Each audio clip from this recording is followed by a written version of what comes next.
Well, Candace Owens isn't going away anytime soon. She is doubling down on the information she says she has about talking about Israeli killing Charlie Kirk. She says she has all the receipts to prove it.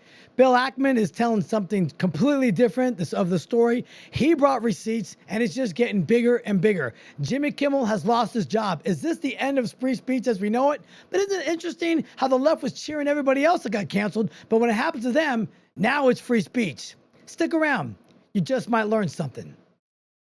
So I don't know if you guys been watching, but I've been paying attention to Candace Owens and the crazy accusations that she's been implying about Charlie Kirk's assassination.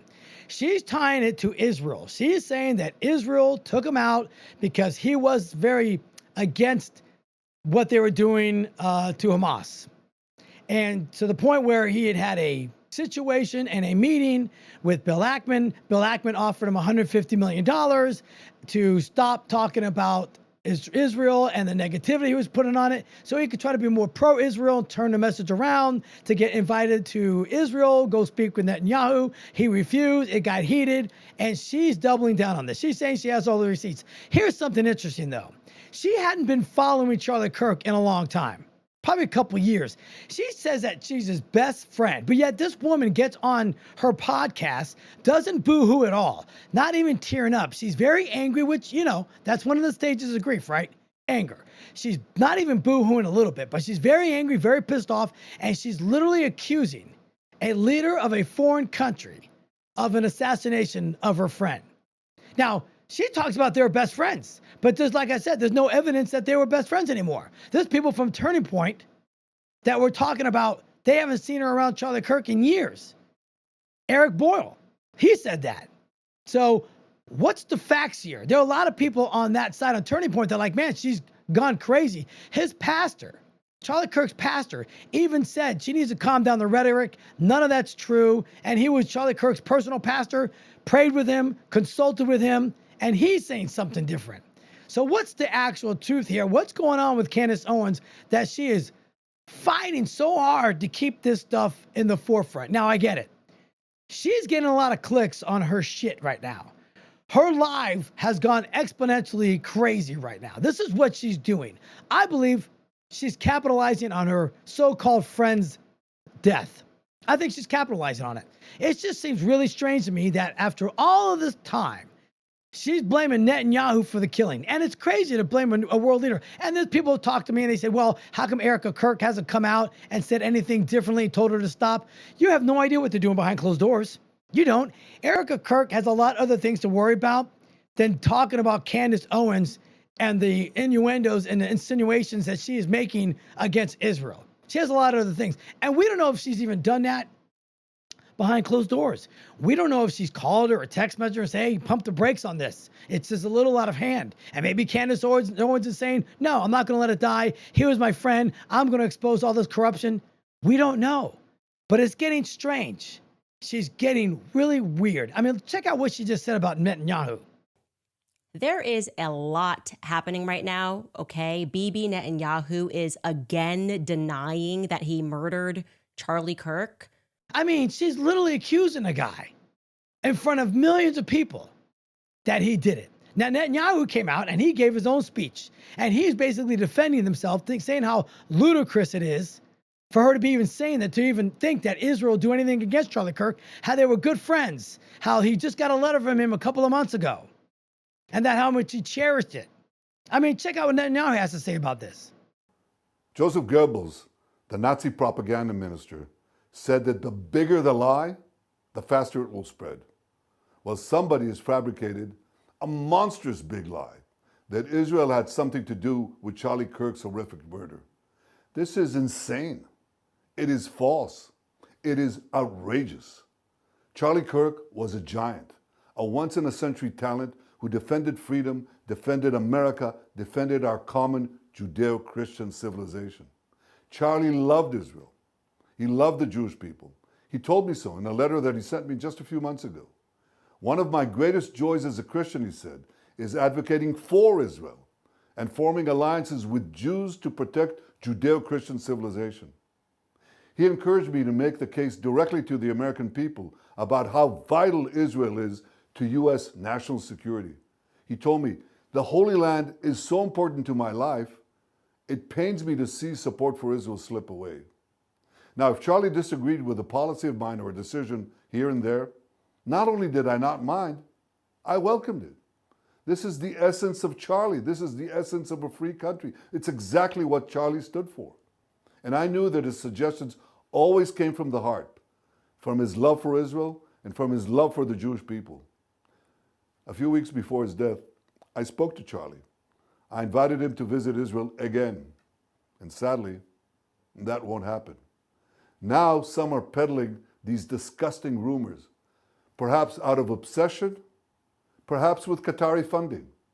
What I do know is this: Charlie Kirk was a great man, and a great man deserves honor, not lies. Rest in peace, Charlie Kirk. But these May your allegations memory- that she's talking about are just insane. So what Candace Owens is alleging is Bill Ackman arranged an intervention with Charlie Kirk. Okay, because Charlie Kirk was he didn't like the situation that was going on with the Palestine and the Hamas and Israel killing people and killing innocents and hurting children. He was really against that. He was against probably Netanyahu itself, the way his actions were, but not against the Jewish people. But this is what she's talking about. So they had an intervention for Charlie Kirk at a meeting in the Hamptons. The purpose, she claims, was to pressure or coerce Kirk into taking a more pro-Israel stance.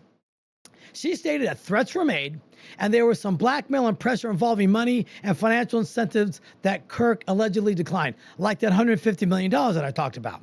There was increasing amount of pressure from pro-Israel groups and donors to silence or change the voice of dissent, which was Charlie Kirk.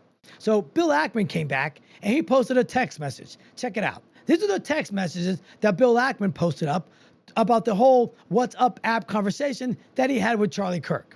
So what Bill Ackman says in his response to all these allegations is he said there were no interventions, no threats, no blackmail, no financial offers made to influence Kirk or Turning Point USA, which is his company. He shared the text messages on the WhatsApp app, and exchanges showed their relationship was cordial, not coercive at all. There, you can see right there through the whole exchange, there's nothing there. He clarified that the event in question was held at a hotel in Bridgehampton, not his home, and that no disclosure agreements or secret pressure tactics were used, because Candace Owens was stating that there were disclosure agreements that they all signed so they can't talk about the meeting. So what hasn't really been verified? The evidence that Owens claims comes largely from reports from a Gray Zone article and Owens' podcast comments. Independent verification, threats, blackmails, or financial incentives has not been clear. There are some alleged individuals that were there present at this whole meeting or intervention. A lady named Natasha Haldoni, and she has denied all the claims that Candace Owens has been putting forth. I'm telling you, they've got the right guy. The individual, the suspect, is the right guy. Now, the allegations against this guy are getting kind of strange. He is not cooperating with the police. Now, everybody's talking about the text exchange, right?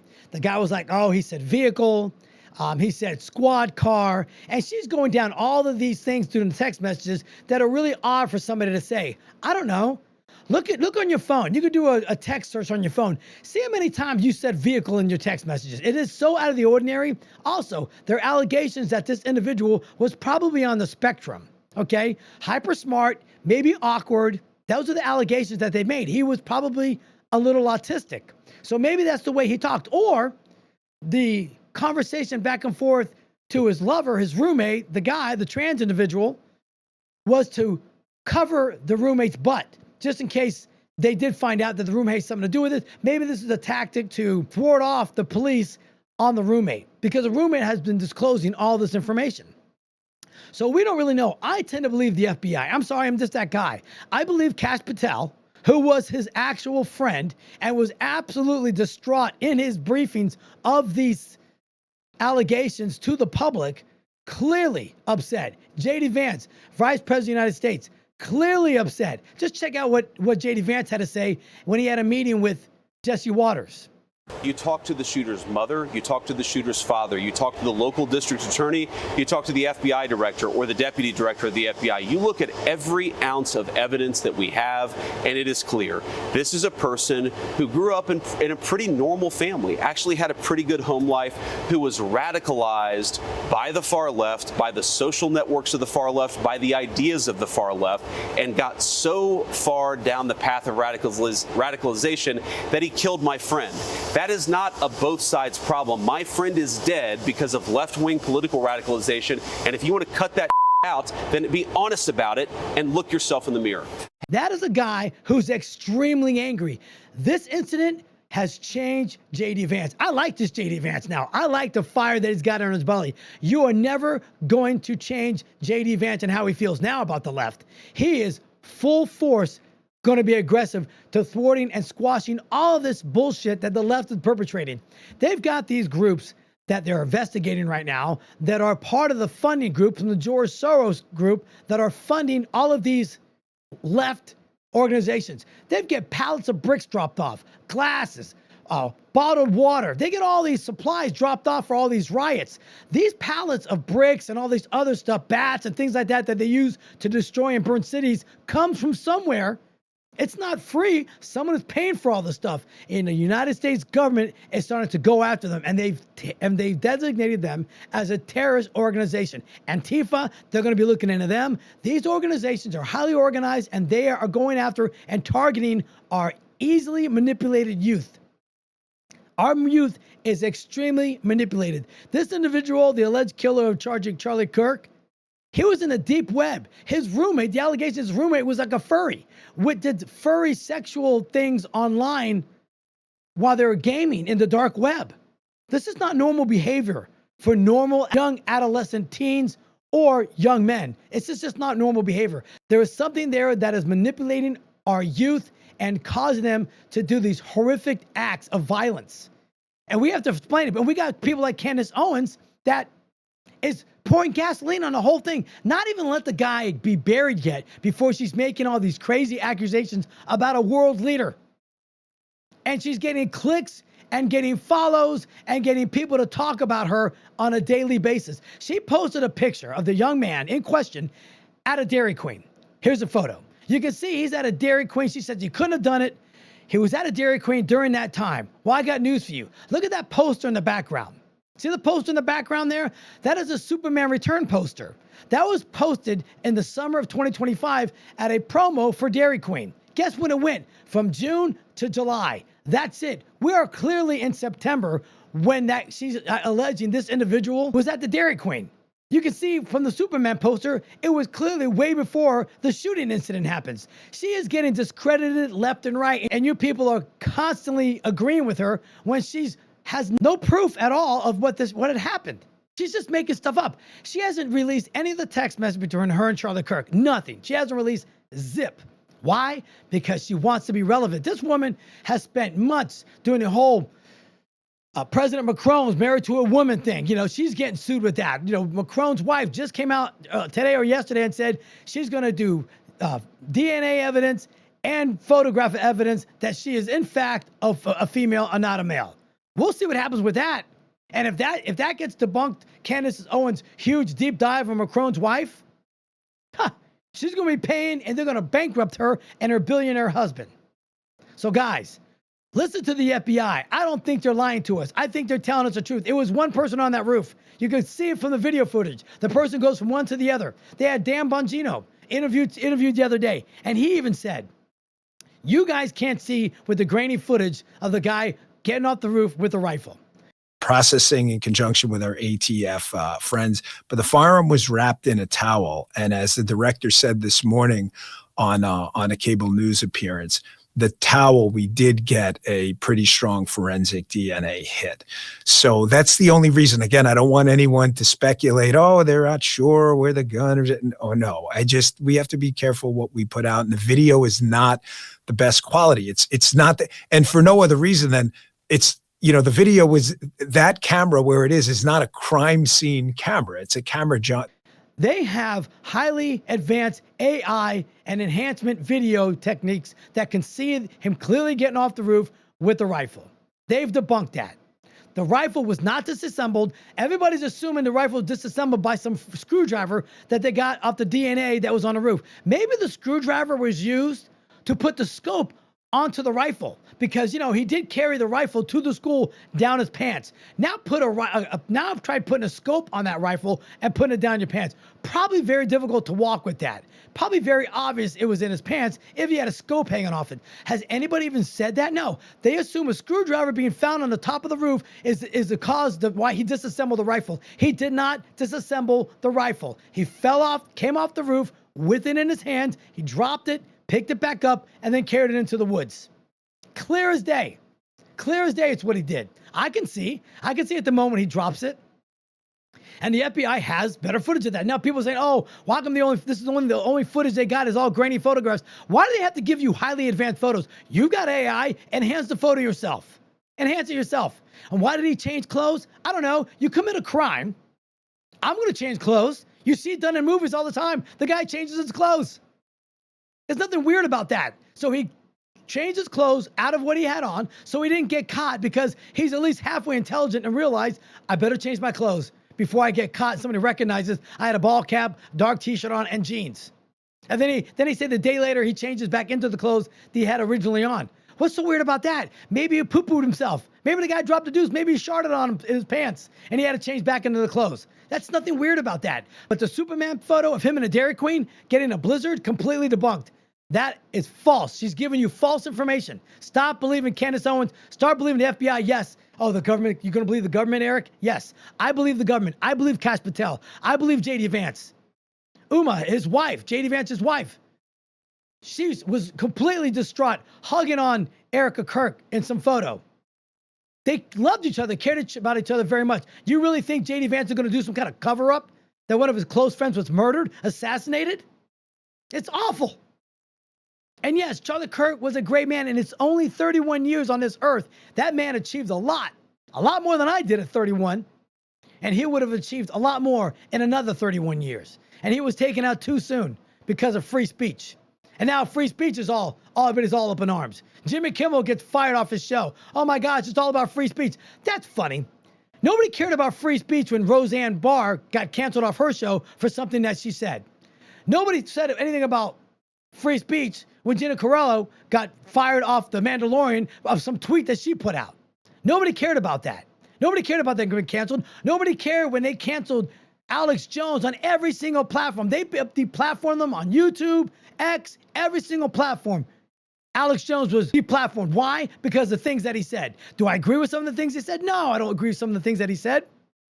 I actually know somebody that I went to high school, and his daughter was a victim from the Sandy Hook school shooting. I knew somebody personally, so I thought that was crazy. But he got deplatformed. They canceled the guy over free speech. But it's okay when they do it. But one of theirs gets in trouble, and it wasn't even for free speech. Just look at the ratings what this guy had. You can see he was tanking year after year after year. Nobody was watching his show. People that have followers on TikTok, Instagram, and fucking Facebook get more views than this guy was getting. Nobody's watching his show because he only catered to one side of the country, the left. He had no right conservatives on his show, just like Stephen Colbert. That's why they're getting canceled, because they're hemorrhaging money and nobody wanted it. And what he said about Charlie Kirk was awful. You know, when he get on his show and he does his monologue and he says something like, he accused a MAGA group of desperately trying to characterize the kid who murdered Charlie Kirk as anything other than one of them and doing everything they can to score political points from it. He criticized how people, especially MAGA, aligned conservatives, were responding to Kirk's assassination before all the facts were known. We knew a lot of facts right away. And the comment about the president's reaction when Kimmel showed the clip of President Trump talking about the renovations of the White House when he was asked about how he's doing after Charlie Kirk's death, Kimmel said, quote, "This is not how an adult grieves the murder of someone he called a friend. This is how a 4-year-old mourns a goldfish." That's what he said. And you know what happened? He got backlash from it. Because people, it was insensitive. A guy got assassinated who was beloved through millions of people throughout the world, tens of millions. And he wasn't going to apologize. They asked him to apologize, and he wasn't going to do it. So you know what happened? The backlash, he was 1/3 of his affiliates. So ABC owns television stations, right? But they also have affiliates that own these stations outright. And they can put whatever they want on. There were 2 media groups that owned 1/3 of the broadcasting from ABC. 1/3. And they were pissed. So in the affiliate stations that own 56 combined affiliate stations of ABC, 1/3 of the ABC stations were going to pull Jimmy Kimmel's show off the airwaves because of what he said. So the Nexstar Media Group's president, Andrew Alfred, he said this: Mr. Kimmel's comments about the death of Mr. Kirk are offensive and insensitive at a critical time in our national political discourse, and we do not believe they reflect the spectrum or opinions, views, or values of local communities in which we are located. So they pulled it. They're going to pull it on Wednesday. Now, Nexstar has some type of merger they're having, so they didn't really want to piss off the FCC. But the Sinclair Group, which owns 38 broadcast affiliates of ABC, said this: they wanted Jimmy Kimmel to publicly apologize to Charlie Kirk's family, make a meaningful personal donation to Kirk's family and Turning Point USA. ABC's suspension is alone not enough. Sinclair called on ABC and the FCC to take additional actions. Sinclair will announce it will air a tribute and a special to Charlie Kirk in Kimmel's time slot until further notice. So it was a Sinclair group that said they were going to get the FCC involved. And that's why the FCC made the statement. It wasn't President Trump. It was a Sinclair group that said it. And now the whole left community is all up in uproar over Jimmy Kimmel's statement that he got fired. It's an ending of free speech. You know, those same people that said that are the same people that cheered when a sitting president of the United States, the most powerful man in the world, was deplatformed off of social media after January 6th. That's insane. A sitting president. Twitter took him off. Facebook took him off. Facebook was pushed around by Joe Biden and his administration to suppress all kinds of information. How is that free speech? You guys are getting it twisted. The left is on an uproar. Let me tell you something. If I have a boss, I don't, but if I had a boss, and I told my boss, hey man, go kiss my ass, F off, I don't need to listen to you, and go back to work, you think he wouldn't fire me on the spot? Absolutely. You can say whatever you want. I'm not going to go to jail for it, but you know what can happen to you? You can lose your fucking job. And Jimmy Kimmel lost his job. I feel bad for Guillermo. Guillermo was like collateral damage off this whole thing. Poor guy. He was just minding his own business. Now Guillermo's got to go find a job. I hope he's not going to get deported or nothing. But, you know, this collateral damage for you, what you say. And Jimmy Kimmel didn't give a shit. He didn't give a shit about his employees that work for him. He didn't give a shit about Guillermo. He didn't give a shit about the producers, the writers, all those people that were involved in the show. He's a selfish prick that deserves to get fired for what he did. And I don't feel bad for him at all. He's been an asshole for years. He was never funny. Everybody forgets he was on The Man Show, right? He was on The Man Show with Adam Carolla. Now, Adam Carolla's a great guy. But he was on The Man Show. You forget. He dressed in blackface and imitated Karl Malone. Al, that's okay. You get a free pass with that. The left can do whatever they want. And when one of their own gets fucking pulled off the airwaves because of stupid mouth, they're all pissed off and declaring free speech. You know what free speech is? Free speech is doing what Charlie Kirk was doing, and he got his fucking neck blown out for his troubles. They don't care about that. And this is why the country is the way it is. It's insane what's going on with it. Nobody cares. Nobody cares that a man got assassinated. Oh, we do. We care a lot. A lot of people on the right are very affected. Listen, Jamie Lee Curtis, who's obviously a leftist, very liberal, she was very upset. She even said something about, it's horrifying what happened to the man. I hate that we have to see this all the time. Just like when the Twin Towers went down, that's a tragedy that has to be replayed all the time. Our country will never heal if we keep having these things happen to us in our society. That was a great statement she made. And those are the kind of statements somebody normal that says things should say. Not Jimmy Kimmel. He thought it was his time to shine. And guess what? Now you're gone. Now you're gone. And all of us are happy about it. We're happy. Jimmy Fallon, you're next. The View? Is The View next? I don't know. This is my take on The View. I believe The View is going to stay around because they talk about him all the time. They play their clips all the time. The outrageous, dumb things they say. Their clips are played. Podcasters talk about them. Conservatives talk about them. Fox News talks about it. CNN talks about them. So I don't think The View is going to go anywhere anytime soon. They should, because they say awful things as well. Now, guys, you can say what you want, and I'm all about free speech. But you know what? You can lose your job for the things you say. And if you're out there in front of the public, you should have a little decorum and a little self-respect and a little honor and character to not say the things you say that can hurt people. Because you're up there to entertain us. You're not up there. You're not a political activist when you're on a late night show. You're there as a comedy show to break up our day from all the monotony all fucking night long. That's what your job is. Your job isn't to splinter the whole country. You only got 40, 50% viewership from your side of the country, and you forget about everybody else. That's not America. And I'm glad it's happening because these platforms need people that are going to be honest. Now, should I get censored? No, I shouldn't get censored on these platforms at all. But I'm not employed by anybody. I'm not. You can either like what I say or not, and you can turn the page. But when you're a public figure like Jimmy Kimmel and you say outrageous things about a man that was assassinated because you feel like it's your right, because you just hate the right and the conservatives and the MAGA people, enough is enough. And America's tired of it. We gave a mandate to this country when we voted for Donald Trump. And if you people on the left don't figure that out soon, you're going to be losing a lot more elections. And it's going to get a lot worse for you because we're going to fix this country and get it straight the way it should be. But it's okay when they cancel us. But when it happens to them, now they're talking about freedom of speech. None of them, not one of them, would give in their life for free speech. Nobody would. But Charlie Kirk did. And now he's got his own special day. That's right. The Senate voted unanimously, which is awesome, to have Charlie Kirk's birthday, October 14th, as a day of remembrance. The bill came through Senator Rick Scott of Florida, and I think that's fantastic. So from now on, we're going to have a national holiday, a remembrance of Charlie Kirk. And that's the way you get through this.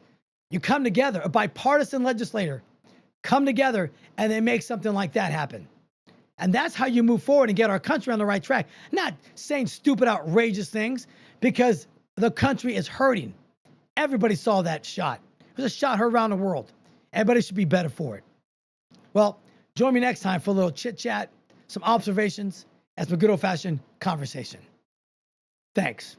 Hopefully my voice gets better. It's been a rough one today. Good night.